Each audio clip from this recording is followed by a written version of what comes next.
Welcome. We're just going to wait another minute or two to see if anyone else joins. But thanks for coming to this program.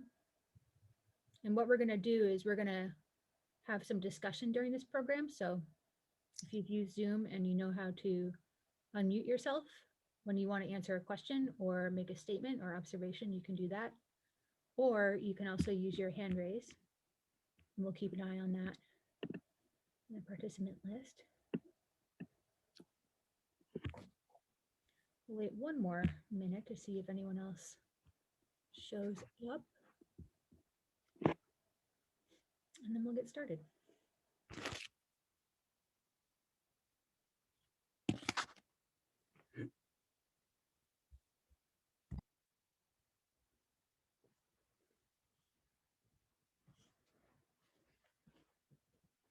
Okay, I think we're going to begin. And I want to introduce myself to everybody who's on this call. My name is Bridget McCormick. I'm manager of school programs at the Hudson River Museum, which is in Yonkers, New York. And my colleague Sarah Linda Lichtblau is here as well. And so we're really glad you could join us today for our virtual travel through the 5 senses series. This is our second in this 5 program series. Our first one was about the sense of sight. And today we're thinking about the sense of sound when we look at some artworks that we have at the museum right now. So again, just to make sure everyone knows, we're going to be asking you some questions and we're going to be experimenting with some sound later. So at that point, you're going to need to unmute yourself so we can hear. But you feel free to just listen, or you can use the chat if you want to make observations today, or if you want to use the hand raise, you can do that. And we will make sure that we listen to what you have to say. Otherwise, you can keep yourself muted and just tune in. So what I'm going to say is that the Hudson River Museum is, it's in New York. It's in New York State. So I was curious, since we're talking about travel today, I was curious if anyone wanted to share where they might be calling from or where they might be joining us from today. So I'm joining from New York as well. I'm in a town called Hastings on Hudson. Sarah Linda, where are you joining from today? Today, I am in upstate New York in beautiful Columbia County. Nice. And yes, which is very, and I don't know if anyone can see me, but my background is a sunset worthy of the Hudson River School painters that worked up here a couple hundred years ago. Very cool. Does anyone else want to share where they might be calling in from today? You can use the chat or you can unmute yourself if you want to tell us. Feel free. Carol. Hello. Hi, Carol. Where are you calling from? Hi, Bridget. I am calling from Rutland, Vermont, and we just traveled in a snowstorm from Northampton, New Hampshire. But I'm glad to be at your program. Oh, great. So you actually did some physical travel today, and now you're joining us on virtual travel. So that's awesome. That's correct. What I'm going to tell everybody is that our program today is based on a relationship we have with some friends of ours at an organization called Art Bridges. And Art Bridges is great because what they do is they let us borrow paintings or sculptures or other works of art, sometimes entire exhibits from their collection that they have, and they let us borrow it for a period of time so we can show it at our museum with our artworks, and it helps us think about new ideas and make connections. So this program, we thank Art Bridges for making it possible, because we are focusing today on one particular artist that we have that we are borrowing works from for our exhibit, Landscape Art and Virtual Travel. And to get ready to start looking at that artwork, I just want us to get our eyes exercised and ready to go. So what I'd like everyone to do is get them warmed up. So first, can you open your eyes really, really wide, like I'm doing right now? If you can see me on the screen, I'm opening them really wide. And now I'm going to close them, scrunch my face up and open them wide again, and then close them. And then I'm going to look at the farthest corner of the room I'm in with my eyes. I'm going to look really far away. And then I'm going to take my eyes and look out the closest window. So you can do the same where you are today. Look out the closest window that you're in. Next, I want us to do some eye rolls to get our eyes ready to go. So you can go like this, roll your eyes up and around. Now go the other direction if you can. Do a few eye rolls. And now look to the right only without moving your head. And now look to the left only without moving your head. Keep your head still. And then we're going to blink 3 times. And I think that our eyes are in pretty good shape now. And next, what I want us to do, that's our sense of sight. So we're going to get our sense of sound or hearing warmed up. So I want everyone to close your eyes. And just keep your eyes closed for a minute and listen. What can you hear with your eyes closed? You can make a note in your head about that right now. So what can you hear with your eyes closed? And what sounds can you hear that sound like they are maybe outside? And what sounds can you hear that sound like they maybe are inside in the room that you're sitting in? And now, what sounds might seem like they're coming from far away or the farthest away that you can tell?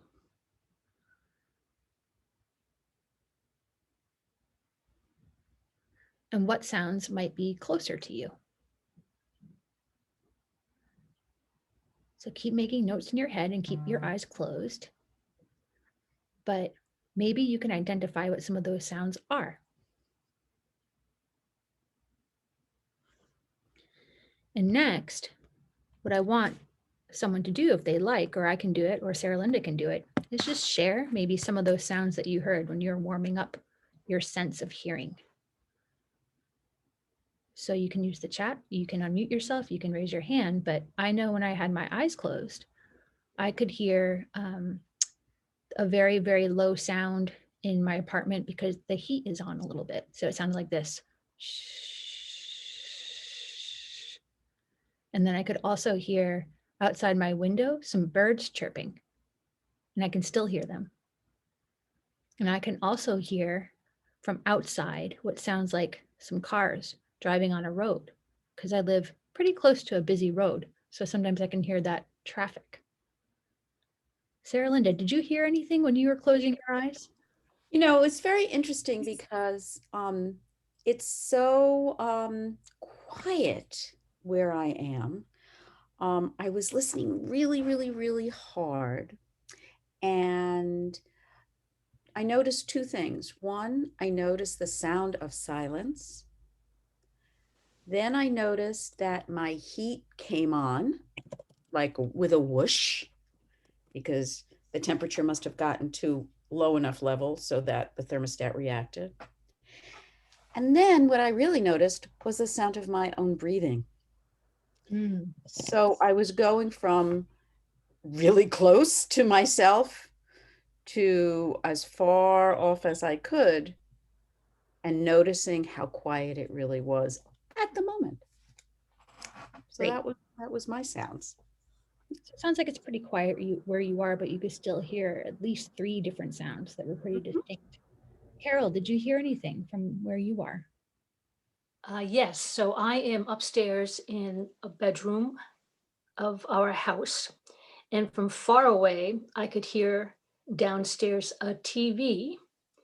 And then I could hear my husband's footsteps.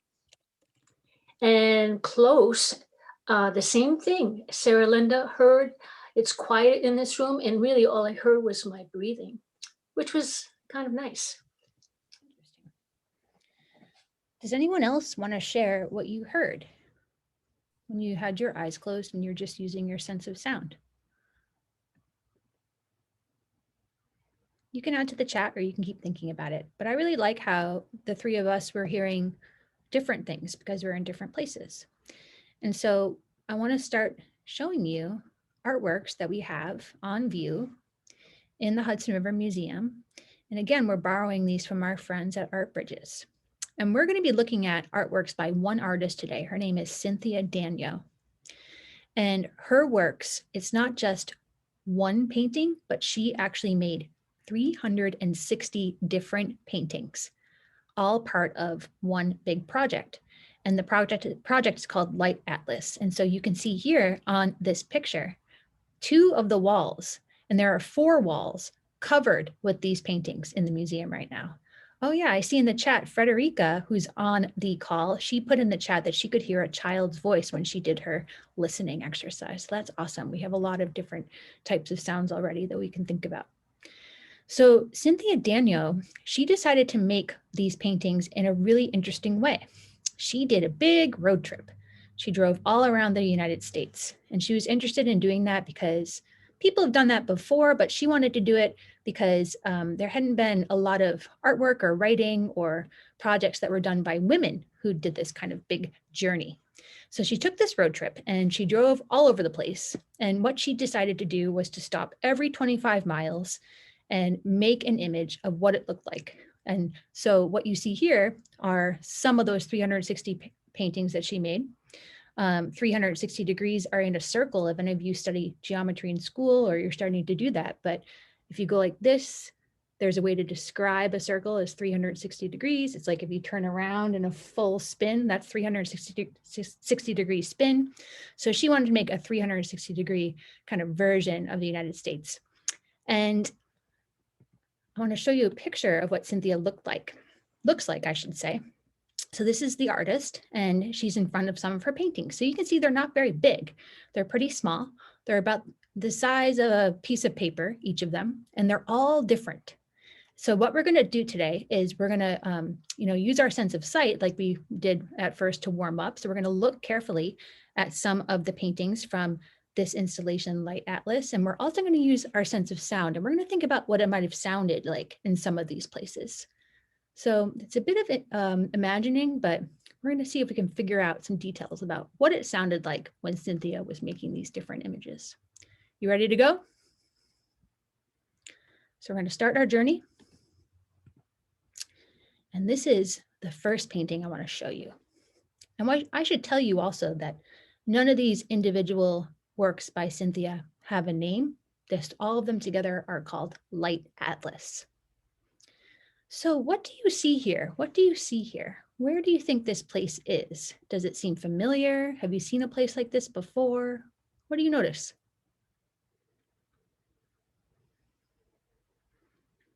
So you can use the chat, you can unmute yourself, you can raise your hand. Go ahead, Carol.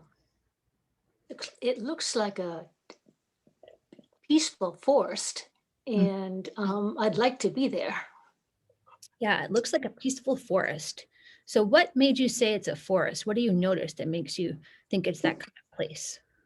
Well, of course, the trunks of the trees are very close together, and there's lots of leaves, and there's not much light coming through. So you're noticing that there's trunks of trees, there's green leaves, and it looks kind of dark and peaceful, like shady in there. So you use that word peaceful, and I agree. It looks like a peaceful forest. Does anyone else notice anything with your eyes other than the trunks and leaves and the points that Carol made? Bridget, I do notice that while it is a dense forest, some light is coming through because it's reflected on the leaves, showing different tonalities of green. And also, if you look really hard, you can see the sky through the trees. Yeah. In the distance. Sarah Linda's pointing out that if you see these leaves that are greener and brighter, you can imagine these ones being closer to you and maybe on the outside of the forest. So they're getting more sunlight on them and that's reflecting toward us. And then this part here that looks a little bit almost like it's white in color. And there's even a tiny bit of blue in little parts. That might be parts of the sky peeking through some of the branches and leaves of the forest. So there is a little light coming into this dark space. What I want to ask you next is, if you imagine walking into this forest scene, what do you think you might hear? Or what do you think Cynthia might have heard when she was making this painting? And I can already see that Frederica in the chat said, we are in the forest and I can hear some birds chirping. What else might you hear in this place? And I'm making a note of that, birds chirping. What else might you hear?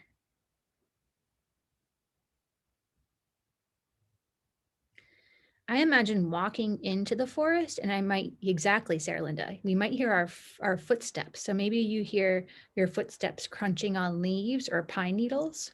Maybe you're walking on some parts of the ground that make a little crackling sound. And we're going to look at a few others. So these are two good sounds to keep in mind. Let's go to another image. Bridget, just before we leave that one, Jocelyn said she could hear the leaves moving because of the Moving. wind. Yeah, wind. Oh, sorry. Thanks for pointing that out. Yeah, yeah. Oh, you're right, Jocelyn. Maybe we're imagining not necessarily walking physically or birds far away, but you might hear something having to do with the weather and what it feels like. And maybe it's windy, which makes the leaves move. Maybe it's rustling.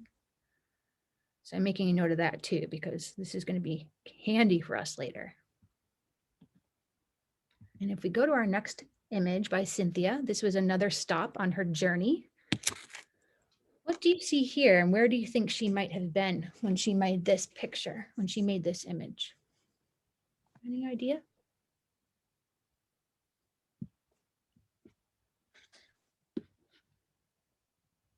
Frederica. Hi. Hi. I can hear, first of all, I can hear the sound of the sea, you know, the sound of waves. This is a permanent sound. And over this, I can hear the seagulls calling each other. So there are two different sounds which combine one with another. Yeah. That's what I hear. I think you made a really good point. You're saying this is the sea, so maybe people can tell when you're looking, there's kind of waves or sand here, and then there's waves in the background and this kind of grayish sky. So you hear two different types of sounds. You hear kind of the background sound of the waves, which never stops. It's just sort of regular and makes that kind of whoosh, whoosh. And then you hear on top of that seagulls calling.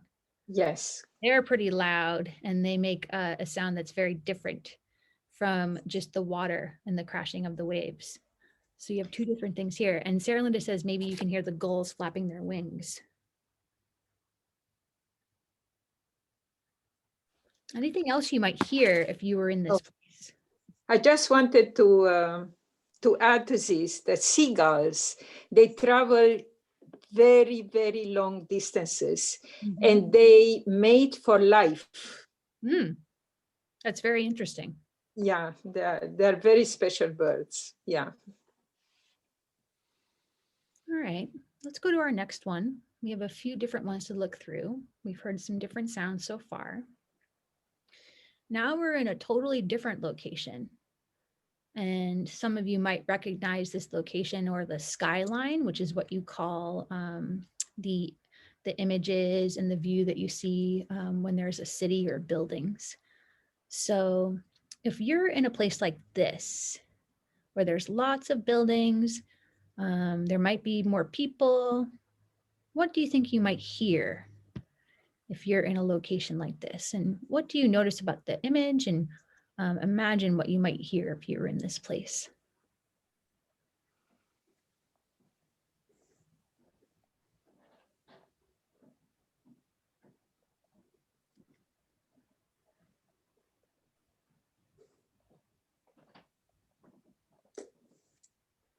So Carol says in the chat, many different sounds. Carol, can you tell us what you mean by that?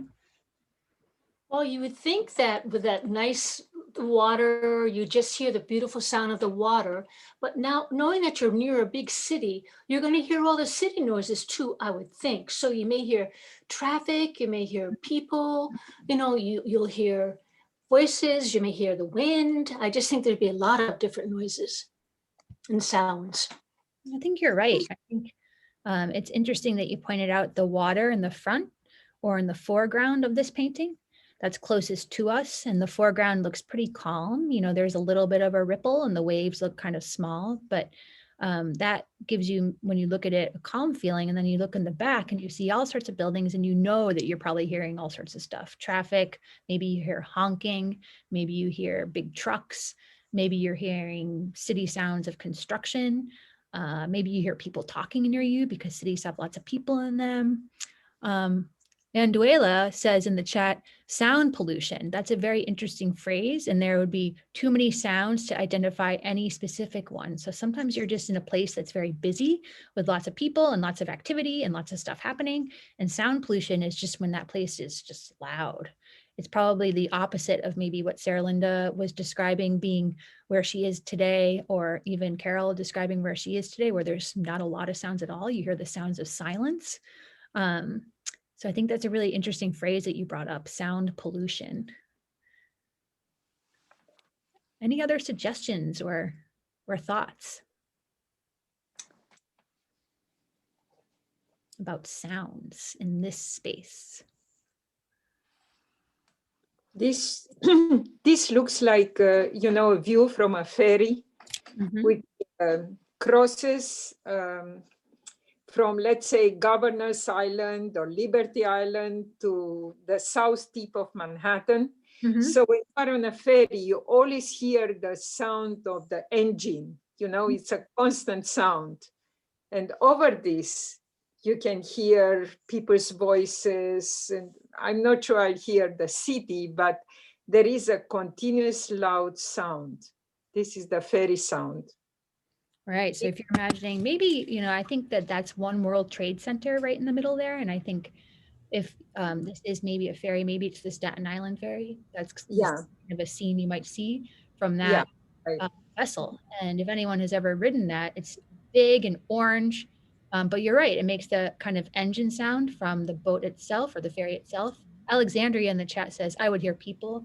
I agree with that. I think you'd probably be around people here. You might hear conversations, or maybe you hear somebody playing music, you know, on their iPhone, or watching something on YouTube on the iPhone. So you might hear all sorts of sounds.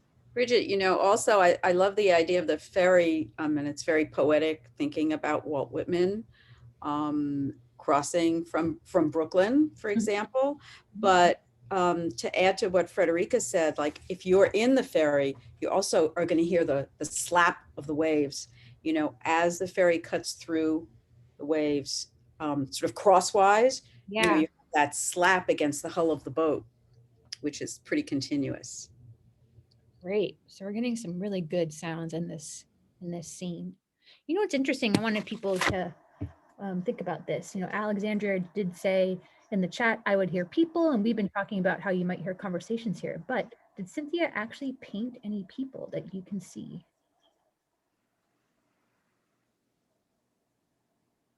If you look around, do you see anybody in this painting?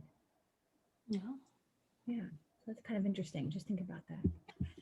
All right, we're going to go next to the next image because we have a few more.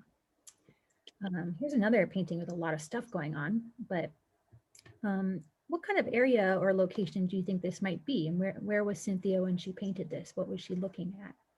What do you see? Let's start there. So what do you see?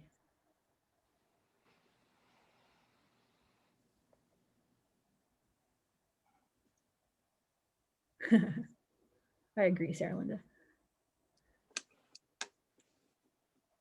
So Jocelyn wrote that it's an industrial area in the chat. And I agree with that. Industrial, you might mean a place where there's like a lot of manufacturing or building, or a factory creating something. So I agree. This looks like an industrial area. I noticed especially things like the smokestacks. And there's the ramp. You can see the ramp on which things are. And all this stuff under here, it looks like trellises and scaffolding. And the colors make me think of industry. It's gray and dark, kind of dark gray and blue and metallic looking. A lot of concrete buildings. Yeah. Other observations? Like yeah, no people, no people. People, right? And like many industrial areas, it appears to be on the banks of a body of water, possibly a river, to facilitate trade and transportation of whatever is being manufactured here, which then brings up the issue of pollution. No homes, just factories, Jocelyn says. Yeah, so this is really lots of buildings, but not buildings that people would be necessarily living in. They They might be working there, but not living there. So it's a really interesting picture. I actually really like it because Sarah Linda mentioned this even earlier in the chat, but I like looking up close at Cynthia's paintings because they're very textured and they're very detailed. You can see the brush strokes. So even though they're small, when you look at them, there's just so much to see. It's true. Yeah. Carol in the chat says it looks like a flat area. So you're not seeing like any mountains or really kind of landscape that might be more mountainous, it looks like. So if you look in the back, it seems pretty flat, like you can see really far into the distance. And if you were standing in this area, this industrial area, what kinds of things might you hear? Very loud sounds, banging, a lot of banging, you Banging. know. I Yeah. have to tell everybody that where I live, they've been working on something near where I live, and they've been building a new bridge. And so sometimes when they're building this new bridge, even though I can't see them doing it, I know they're doing it because I can hear it, because I can hear and actually, Frederica, because you live near me, maybe you can hear it too, but you can hear Oh, this yeah. regular kind of dang, dang, It's a huge sound. Yes. because they're building all these big bridge pillars. And Alexandria in the chat says that they would hear a train. Interesting. Yeah, because a lot of times you think about these places, a factory or an industrial park or industrial area, and they might be making things, but they also need the materials to make what they're supposed to be making. So often there's trains or other kind of vehicles or sources of transportation that bring things to them. So you might hear traffic. You might hear banging and clanging. Mhm. I love that Alexandria brought in the sound of a train because it's an inference. You don't see it. I don't think we see a train here, right? But we're inferring, because of what we notice about the scene, that there would be a connection there. So that opens up a whole other way of thinking about the sounds in a scene. It's what is unseen and the noises that those elements may be making. Right, like maybe Alexandria is thinking about what's on this side and you don't see the rest of the painting or the scene, but maybe it's way to the left and you see the train or something. So I agree, it's very interesting. All right, I'm gonna move on just because there's a few more. So it seems like we're getting our sound and our hearing senses pretty well activated. What do you think, Sarah Linda? I think it's great. I think that, it's, I love the conversation because everybody's sort of building on what everybody else is saying. So it really, I think, deepens our ability to observe the works of art. I agree. Yeah. So I really like this one too, and this is totally different. But if you're looking at this painting by Cynthia, she stopped somewhere, and what was going on? What can you see, and what do you think was happening, and what do you notice? Raindrops. Yeah. Why do you say that, Frederica? Well, it looks like someone's inside. They are very, there is a regular pattern by the shape of the painting structures. I don't know. They look kind of transparent, but also they have color. And what is it looks there is a water body behind, but there is also light. So this light may be a reflection from the light inside where the person is. Ah, I see. And she's looking outside. So maybe she's. And it looks like raindrops. Yeah. And you're saying that this part here, this kind of light spot, might be the reflection on the window from inside of a light maybe that's turned on behind. That's how I see it. Yeah. I see. And I agree. I think that the way that these brush strokes are, they're kind of all in the same direction and they have color, but you can see behind them too, indicates that this is rain. And there's maybe a puddle here or some water. Carol says in the chat that maybe it's a willow tree, which is also really interesting. It could be that some of the lines are more about the actual leaves on the trees that you can see, because I think that these are trees here. You can see the trunks. And Yeah. Sarah Linda, oh, Alexandria sees rain too. And Sarah Linda says, remembered sounds of rain. Last night, for example, it was raining, and from inside we could hear the torrent of rain coming in through the chimney and also the sound from outside at the same time. And when they opened the door, it got really loud. I heard rain last night too, Sarah Linda. And I had my window my window cracked a tiny bit. Because I actually really like the air when it's raining. I like the way it smells and feels. So I cracked my window just a little bit. And when I did do that, the sound got louder, but I could hear the rain also hitting my window pane. So I Right. like that. Yeah. And when Frederica was talking about how the light here might be a reflection from inside, I saw something a little different. I was imagining being here, maybe standing with Cynthia, and maybe it was a storm, but it looks like pretty green. So I thought maybe it was summer and maybe it was raining, and then maybe the rain was starting to just not be so heavy and the sun was coming back out. So I imagined that it was kind of in between the rainstorm and the sun coming out, and maybe there being a rainbow later. So it's interesting how a sun shower. Yeah. So you can see a painting. We can be looking at the same painting and seeing something a little different. But the sound is what I'm interested in. So we talked a bit about the sound of rain when it's really heavy. Sarah Linda used the word torrent, which is like when it's like really hitting your window, or you can really even see it bouncing off the ground and it's raining very heavily. And that's different sounding than if it's just maybe a sprinkle. Plus, when you have wind and rain, that's a whole other story, right? So Alexandria sees trees too. Yeah, absolutely. I think you can see these. My brain just got tired.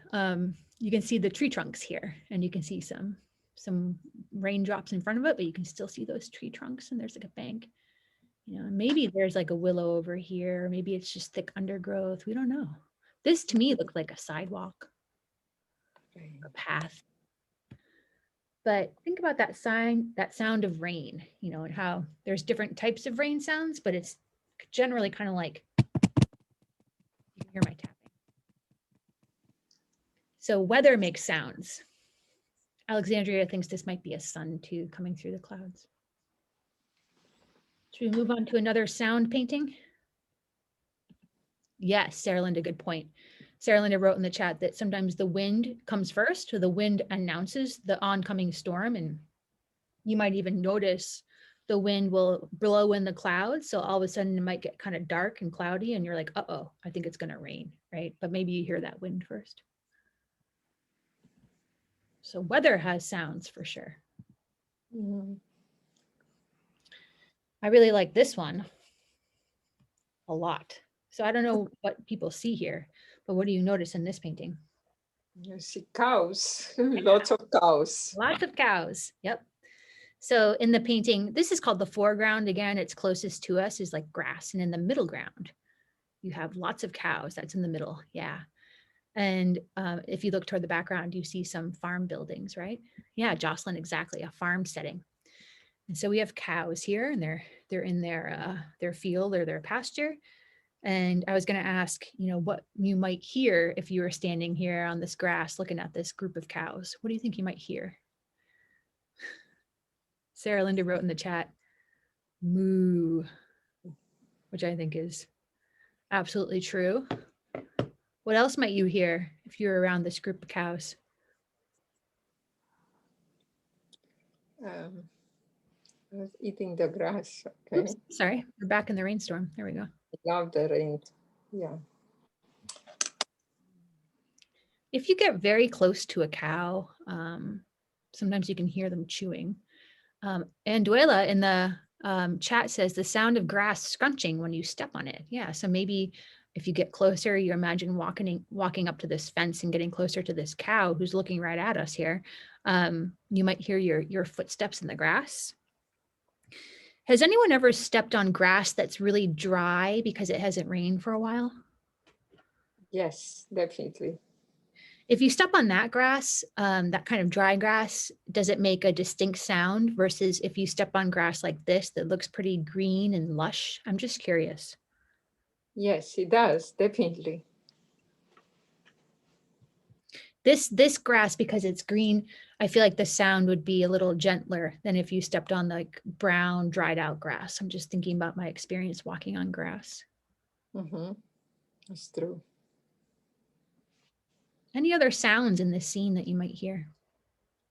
You may hear a tractor Mhm. on the pasture or on the field far away. The sound of a farm machine or Mhm. engine. Yeah, you can hear that. Mhm. You Well, can also hear voices of people. I was thinking the same, Frederica. You might hear a tractor. For some reason, yeah, and Alexandria says, I hear farmers working too. So maybe they're talking or you hear the machines. For some reason, this makes me think that Cynthia is driving along and then saw these cows and wanted to make the painting and it was time for her to stop. And so she stopped and I imagine her car parked pretty close by. So maybe she's still pretty close to a road and she might hear cars too. Because a lot of times when you're driving along, you might be driving in the countryside and there's fences with cows behind it, pretty close to the road, right? I was thinking about that. Yeah, right. Carol says maybe you hear crows, because a lot of times you see crows near farms. That's very true. Chicken coop nearby. Sarah Linda says maybe there's a chicken coop nearby and the rooster is crowing and the hens are clucking and the chickens are peeping. So maybe we can't see them in this painting, but it's a farm. So maybe there's other animals. You can hear those other animal sounds. Right. You can hear a rooster from pretty far away. Yeah, you can. Oh, yeah.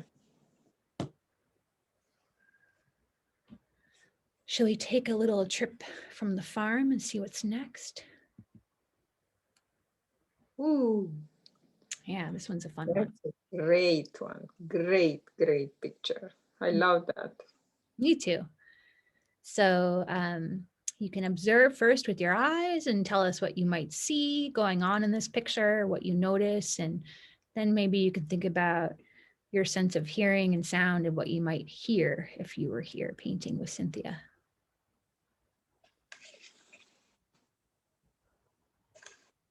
I love the sound of trains. I really do. So And this they is interesting. different in different settings. Yeah. So it's a wide valley, very wide valley, and the sound of the train reverberates. You can hear it very far. It's a long train. It will be a few minutes until it passes over. Mm-hmm. And it's Right. interesting because we actually have a train in a painting here. It's not one we're imagining like in the factory painting, but we can actually see this train. Maybe it's heading to that factory. It hasn't gotten there yet. But Frederica, you're pointing out a couple interesting things. It's a really long train here. And the space where the train tracks are is this big wide valley. So your sounds might be different if you're in a different kind of space. If you're in a Right. space that's small, like inside a house in a room, your sounds that you hear inside with your voice are pretty clear. Like if I'm talking to somebody in a room, you can hear me. But if I try to talk to somebody using the same volume of voice from across a field, it's pretty hard to hear me. So that's interesting. There's the idea of space. It makes the sound kind of spread out. You have to use different volumes depending on where you are. And this train, yeah, it might be echoing, the sound of it chugging along or even making whistle sounds might be echoing off things like the mountains or the walls of that valley. Sarah Linda says, echo of the train in rhythm with the landscape. That's interesting. Sarah Linda, can you tell us a little bit more about what you mean by that? Well, I think, we're talking about sounds, and sounds sometimes come just all of a sudden and then they leave. And then other times we notice that maybe they're continuous, maybe they're ongoing. Mm-hmm. And then the more we listen, the more we can hear a pattern, let's say, or a rhythm of regular sound. And if you think about the sound of a train chugging along, and I know we'll talk a little bit more about that later, as the wheels turn, they kind of regularly hit the train tracks, and maybe you can figure out like a rhythm, that you could clap to, or you could reproduce. The other thing I love about this painting is the way the curve of the train echoes the curve of whatever that is on the left, it could be a stand of trees, it could be a running fence. Right here, you mean? No, there are Yes, trees. exactly. Yeah. Yes. And they're kind of going in concert with each other, you know, in parallel with each other. So there are all of these kinds of words that we use for things that we see that translate exactly to what we can hear. Mhm. I think that might be a fence, only because they're so regular in the Yeah. size. But I agree, and I think Yeah, that's really interesting that you made this point, that a lot of times the words we use to describe something visually can be used to describe something that we're hearing too. So pattern or rhythm, um, even echo. Uh, Mhm. Alexandria in the chat said, I hear the rumbling of trailers of the different train cars echoing through the mountains. There's that echo again. And you can imagine what you might hear if you're standing right where Cynthia was, which is pretty close to the train, it looks like. And what you might hear if you were way over here on this hill might be a little different, right? So we're talking about distance here, and we're talking about a more regular kind of pattern, like Mhm. instead of rain, which is kind of all over the place. You don't really have a pattern. You hear the sounds, but it's more of a, I don't know if you can hear that, but so that's really good points. I also like the colors of the train. It's got a rhythm too, or almost like a pattern to it. It's really interesting. So any other observations about trains and sounds or this particular view? Any animals? I don't see any. Again, no people. Because of this wide valley, you may hear the sound of the train when you are really up on one of these slopes. Mm-hmm. Oh, and looking down the valley. Mm-hmm. I'm curious where she is with these snow-covered mountains I in think that's a background. great question. And Sarah Linda, correct me if I'm wrong, but again, the 360 paintings that make up Light Atlas, none of them have their own, like Cynthia knew where they were because she was painting them and she made that trip and she had that experience. But as far as we know, when we have it displayed in the museum, it doesn't say this train is at this location. So Yeah, no, I don't think it was meant to be one piece, even though it's made up of many smaller pieces. Mhm. And the way they're hung is in order of the way she traveled. So, and they could be hung one next to the other along a horizontal or along a vertical, or as in the case of our installation, like a snake Mhm. going down and up and down and up. So there's a progression, but there are no individual titles. It's almost like, because she drew this circle, this 360-degree circle, Mhm. and just followed it. So we can guess where she is, you know, based on what we see and the place it has in the progression of the paintings, but she's not telling us individually where she is, which is I just really cool. And I have to tell everybody that when I only picked a few of the paintings for this program, and I was really picking ones that I could hear, if that makes sense. So I'm trying to remember exactly where in the installation this particular image is, and I can't remember. I have to be honest with you. So I did see this exhibit a while ago, and I remember there were images of trains with a background of mountains, but also there were few images of the train in Southwest. I recognize the landscape there, the desert, and I'm sure the sound is very different. I agree. This Yeah. one, because of the mountains in the background and their size, makes me think this is a Western location, but I could be wrong. Northwest, right? Maybe Montana. Yeah.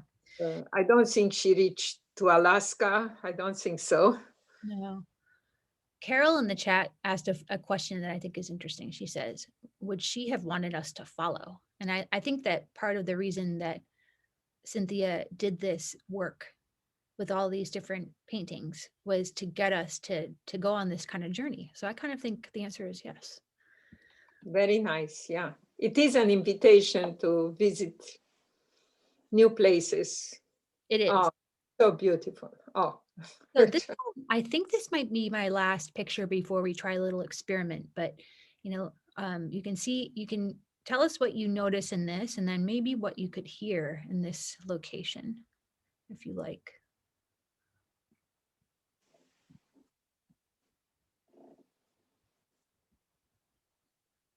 Any observations?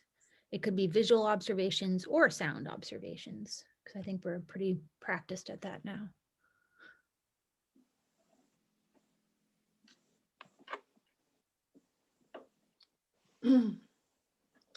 you cannot see the wind, but I can feel it. Hmm. And the way the clouds, you know, the sky is overcast and the clouds are textured, so it may be before rain. So Mhm. there is some wind. Mhm. I won't mention the waves, but I can feel the wind. So there are some waves, you're right. It looks like there's a little texture on the water, wave texture, and it looks pretty cloudy. Yeah. Overcast. Even I was just looking out the window because the sky where I live is about the same color right now, and it's definitely overcast here. So you might hear some wind blowing. Looks like we're again like on the shore or on the seaside. Can you hear anything else? Sarah Linda says maybe the sound of waves lapping or kind of hitting up against this little pier here or this little dock. So you might hear the waves moving and then hitting this wood. Maybe you can hear an absent boat. You can't see it here, but maybe it's passed through and it's foggy. So we might maybe not be able to see certain things back here, but maybe there's other boats or ships and maybe they're using their horn or you can hear things, but you can't quite see them because of the weather and the conditions. Yeah. Mm-hmm. You may also hear the gulls. You don't see them, but you may hear them. I'm sure they must be there. Yeah, I think no matter what, even if they're not really around you, you can always hear a little bit of seagulls. And Sarah Linda said foghorn. Yeah, so that idea of the foghorn is interesting when you're in a seaside location and the weather is kind of foggy and you can't quite see very far. Sound is used so that ships and boats know where the land is so they don't accidentally get too close to the land or get into shallow water. So the sound is a way to let people know where they actually are if they can't see very well. Carol says, when the sky looks overcast, the water sounds are quieter. Interesting. That is really interesting. So it's almost like the clouds can be insulating. It's like when you imagine putting cotton in your ears or something. Any other observations? We have a pretty good list of sounds. And I want to try a little experiment. I think this is the last image I have. Yeah, it is. So I'm actually going to stop my screen share because I want to pull something up. And I'm going to pull up this whiteboard because I want us to try something. Can you all see my whiteboard? Yes. Yes. Great. So I'm going to read you a list of sounds that we heard when we were going on that journey. We heard, wow, this is a great list. Okay, we heard birds. We could hear crackling and rustling, maybe of walking on a forest floor on leaves. We could hear wind. We could hear the sea. We could hear waves, seagulls, flapping wings. We could hear traffic. We could hear people talking. Again, we heard wind, always lots of wind. We could hear maybe the engine from a ferry or a boat. And we could hear the sounds of waves hitting objects like the side of a boat or a pier. We could hear banging and clanging sounds from a factory or industrial park. We could hear raindrops and maybe they were heavy or kind of fast, or maybe they were kind of slow and more of a sprinkle. We could hear cows and we could hear walking on grass. We could hear maybe the sound of a tractor or farm equipment, or maybe cars or traffic passing by us, maybe crows, maybe chickens or roosters or the peeps of chicks. And we could hear train sounds, maybe the sound of the train moving along tracks and the echo of that sound in the valley. And we might have heard like a rhythm or a pattern of some sounds. And again, we might have heard wind and some waves and some other kind of sounds by the seaside, like a foghorn or something distant, but kind of you can't quite see it because it's in the fog. So I want to try something here. And I want us to decide as a group from that list I just read, and it was really long. So if you need a reminder, I can remind you. But let's choose 4 of those sounds from the paintings we saw.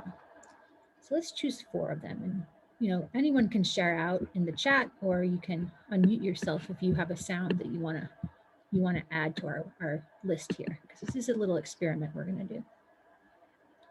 What sounds should we include? Let's do 4 sounds. I think wind is a pretty constant theme throughout all of these, a lot of the paintings. I agree. So we've got wind. Any other sounds? 3 more to go.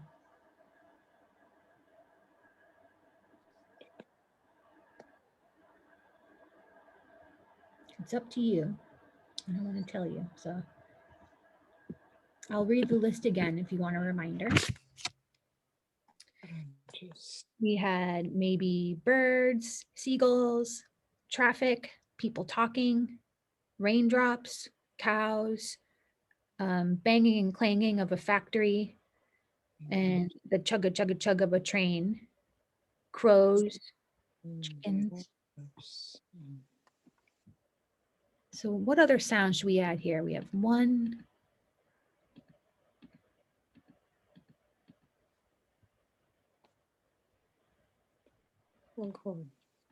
Want me to help? I'm going to pick cows just because they make a really good sound. Foghorn, that's from Frederica. Birds, yeah, birds, seagulls. Maybe we'll do 5 sounds just for fun.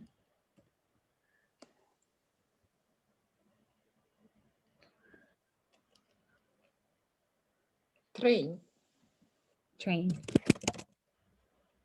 Okay. I think we have a pretty good consensus. And now we have 5 sounds.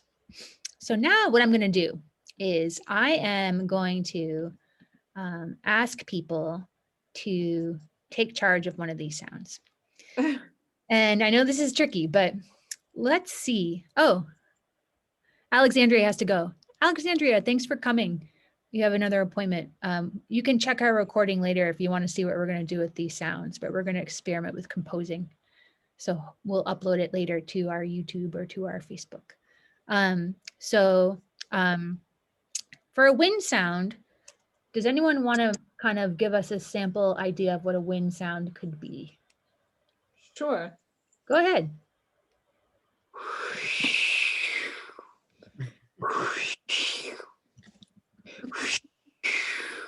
So there's my spelling of that sound. How about cows? What's our cow sound? Oh. Oh. We have foghorn here. So foghorn, we have to make sure it sounds a little distinct from the moo of a cow. How could we do that? Sarah Linda. Sarah, I don't know. Let's try. Yeah.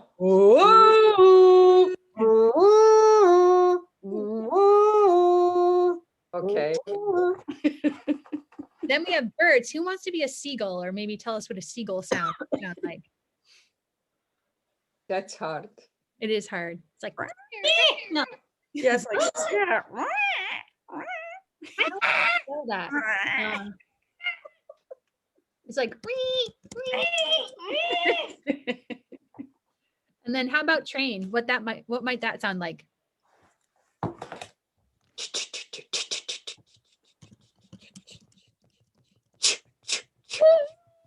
All right. Ooh, yeah. So now what we're gonna do? A symphony. It's our symphony, yeah.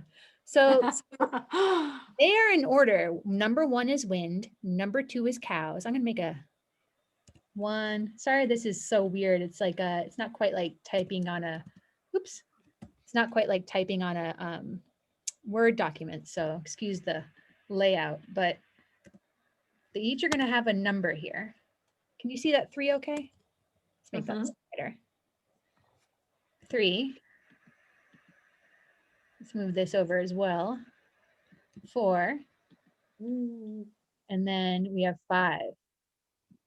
So we have 5 distinct sounds. And if we're going to make a composition, maybe we keep it simple first. And it's going to go sound 1, sound 2, sound 3, sound 4, and then sound 5.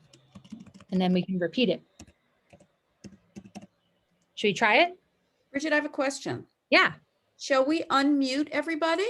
Yeah, so I they think can that's a great participate? idea. Let me pull up participants. Yeah, let's see if we can do that. So who would perform which sound? What I think we should do first. I'm the what's the word? Conductor. Conductor. So I'm gonna get my pencil, my conductor pencil. And then as conductor, I think to practice our orchestra together, we should all together, all at the same time, do each of the sounds so we can get them in our head and we're ready for it. So should we do that first? Okay. Start with sound 1. I'm going to count down from 3 and we're going to go 1, 2, 3, 4, 5 right in order. Ready? 3, 2, 1. Whoosh. Sound 2. Sound 3. Wow, wow.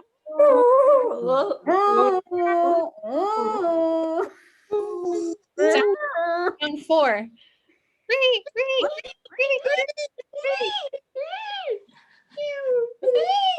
And then we'll do sound 5.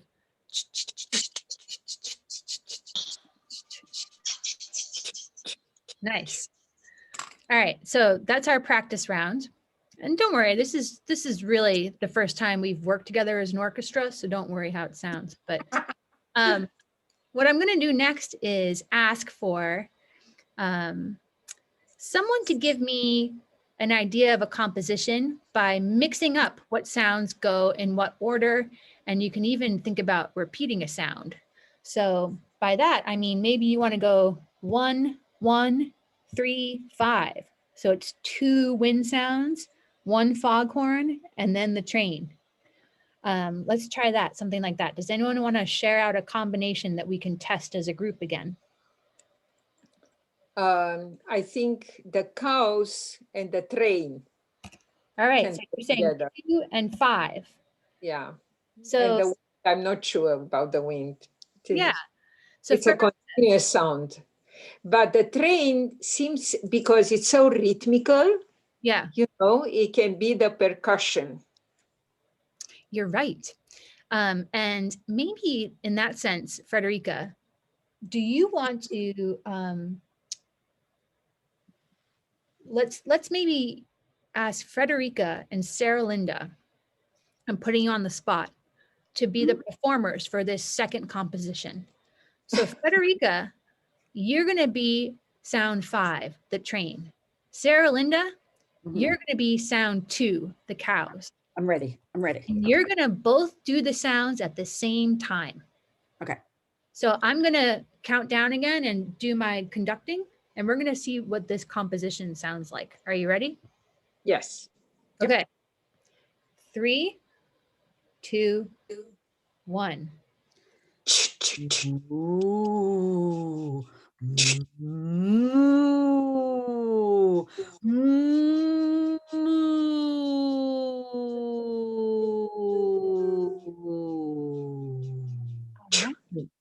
I liked it. I heard a little bit of the train at the beginning and the end. And Because it changed the rhythm. The train goes up the mountain and then it goes down and its rhythm changes.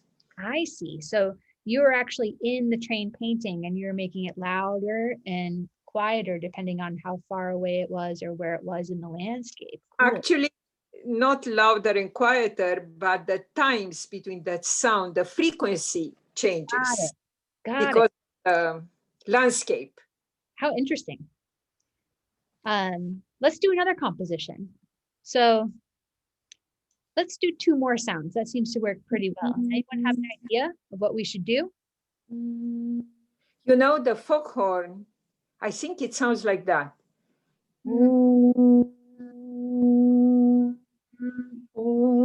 It's a sound, it's a very nostalgic, melancholic sound, this foghorn. Yeah, it's kind of like you use the top of your mouth to make the sound. Yeah. All right, so I'm going to put foghorn sound number 3, and then maybe we do bird. The birds, the Yeah, seagull. I agree.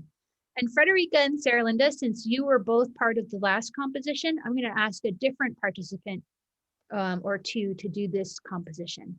So does anyone want to do that and maybe try it out?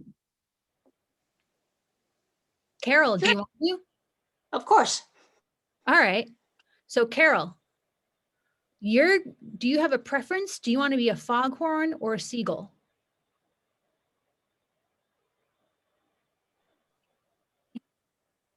Do you want to be foghorn? You can do foghorn?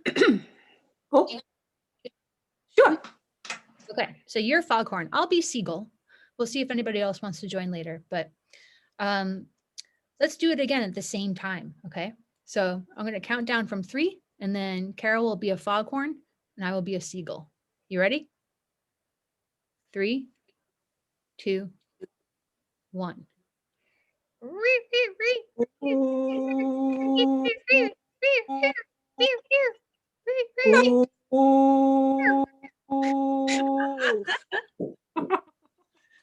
All right. Great. Yeah, it really goes. You know, I really think it's interesting because thank you very much for the applause. Someone, I can't remember, I'm sorry, I think it might have even been Jocelyn, I could be wrong, but mentioned at the beginning of this program the idea of sound pollution. But when you're talking about sound pollution, you're talking about the city painting. And it's interesting because when there's a lot of different sounds all at once, it can be that kind of feeling of sound pollution where it's just like loud, or maybe you have different sounds that are layered on top of each other that you can kind of just listen to separately and figure out what they are. And it's not always necessarily like when I hear the word pollution, sometimes I think it sounds like very negative. But sometimes being in a city and hearing all sorts of different sounds is like a puzzle, and you just have to figure out what you're hearing and where it's coming from. But when I was thinking about how we're layering sounds now, it's a lot more like being in the actual places and being in a space and hearing things that are happening, not just isolated, but together. So should we do one more, or what do you think? Yes. We have to do something with wind and the rain, but it's difficult to actually perform the rain. You have to hit something. I had an idea. I'm going to get my idea. I'll be right back. I think sounds are interesting in nature if there is some communication of sounds, like the foghorn and the seagulls, they kind of fit together. And the same with cows and the train, or hawks and the wind. I don't know. There must be some environment, some medium where different sounds fit each other. I agree. So it's like when you think of going to the beach, you imagine seeing the same kind of thing, like seeing sand and seeing water and seeing some clouds and seeing seagulls, but you also imagine hearing the same kind of thing, like waves or the sound that seagulls make, or maybe the sound of people talking. So it's like different groups that kind of work together. So what I did is I just got this jar from my kitchen of cinnamon sticks. Yeah. Excellent. Yeah. So well, okay. Oh, sorry, Frederica, go ahead. No, I cannot hear very well, but it's okay. It's a good idea to take something. Yeah. So what I was going to say, you might want to experiment later, and you can look at our website to see some of Cynthia's paintings for ideas, but you could also do this with any kind of landscape painting. But I thought maybe this could make a sound that's like. Okay, now I hear. a little bit like rain falling or something. So you can experiment. Maybe there's props that you can get to help you with making sounds, but Sure. let's do one more composition. Sounds like we wanted to do wind, and we didn't add it on here, but maybe I'll type it out. Wind and rain. So if there's the wind sound, that's kind of like whoosh, whoosh. Yeah. And then a rain sound, you can even go like this. Tap on your table in front of you with your fingers. But I'm going to be conductor again. It's a pretty fun job.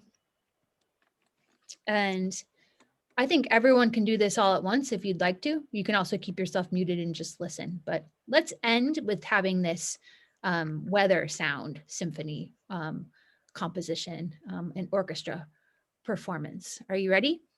Yes. All right. So 3, 2, 1.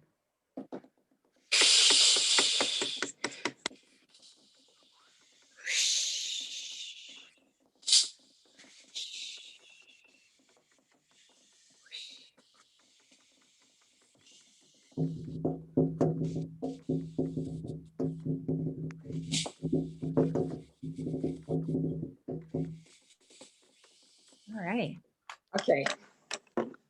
So what I'm going to do next, I'm going to stop my screen share because we just had a pretty good time making our compositions. Thanks everyone for participating. But hopefully that was a good way to think about Cynthia Dagnaux's works and to go to the places and see them visually, but also to think about what they might sound like, because art isn't just looking, right, Sarah Linda? Absolutely. We use all our senses to understand what we're seeing and to make meaning for ourselves from what we encounter. One thing I want to mention, Bridget, after this experience, I think everybody's going to be really primed for 2 things. One is tomorrow we have a workshop with our teaching artist in residence, Julia Santos Solomon. And what she's going to be doing has been inspired by the work of Cynthia Daignault, by these paintings in Light Atlas. And in the chat, I put the link. It's a wonderful, very open-ended workshop. Anybody can participate, and it's from 3:30 to 5 tomorrow, Sunday.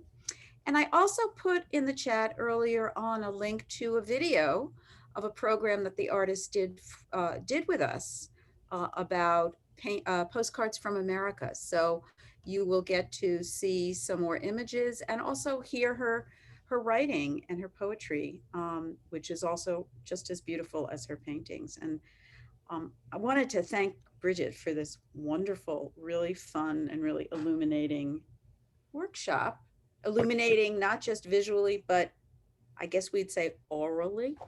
Yeah.